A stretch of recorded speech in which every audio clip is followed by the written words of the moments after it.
লাল সবুজের জার্সিতে খেলবেন শামিত জানিয়ে দিলেন আনুষ্ঠানিক সম্মতি।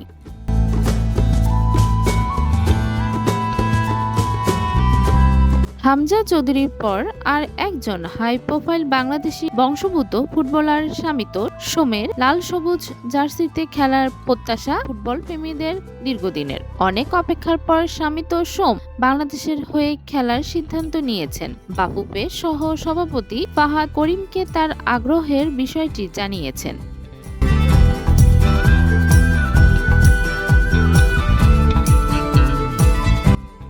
বাফুফের পক্ষ থেকে শামিতের কাছে কয়েকটি তথ্য সংক্রান্ত তালিকা গ্রহণ করা হয়েছে।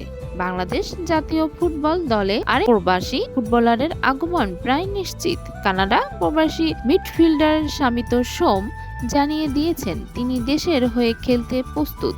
বাংলাদেশ ফুটবল ফেডারেশন বাফুফে সূত্রে জানা গেছে ২৭ বছর বয়সী শামিত সোম আনুষ্ঠানিকভাবে সম্মতি দিয়েছেন বাংলাদেশের প্রতিনিধিত্ব করতে।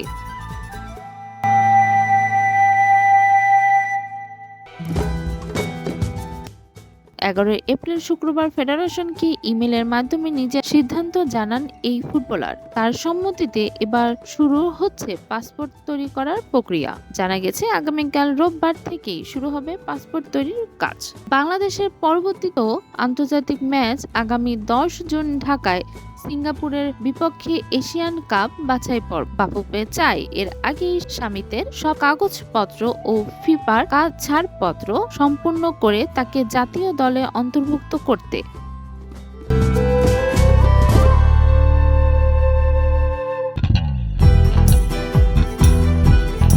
জানা গেছে শামিতও এই ম্যাচেই বাংলাদেশের জার্সি গায়ে জড়িয়ে অভিষিক্ত হতে আগ্রহী। কে এই শামিত সোম? তার জন্ম কানাডায়, পিতামাতা উভয়ই বাংলাদেশি। বর্তমানে তিনি কানাডিয়ান প্রিমিয়ার লিগে এফসির হয়ে খেলছেন। এছাড়া কানাডার হয়ে অনূর্ধ্ব-২০ ৭ ম্যাচ, অনূর্ধ্ব-২১ ৪ ম্যাচ ও জাতীয় দলেও ২ ম্যাচ ২০২০ সালে খেলেছেন।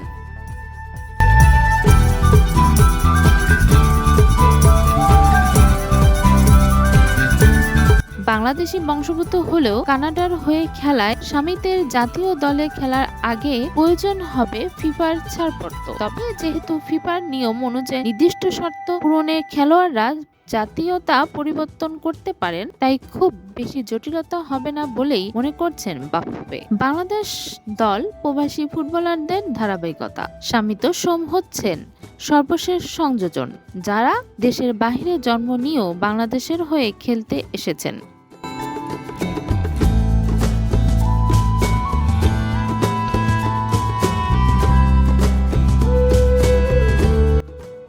শুরুটা করেছিলেন ডেনমার্ক প্রবাসী জামাল ভুঁইয়া ২০১৩ সালে। এরপর ফিনল্যান্ড থেকে এসেছেন তারিক কাজী।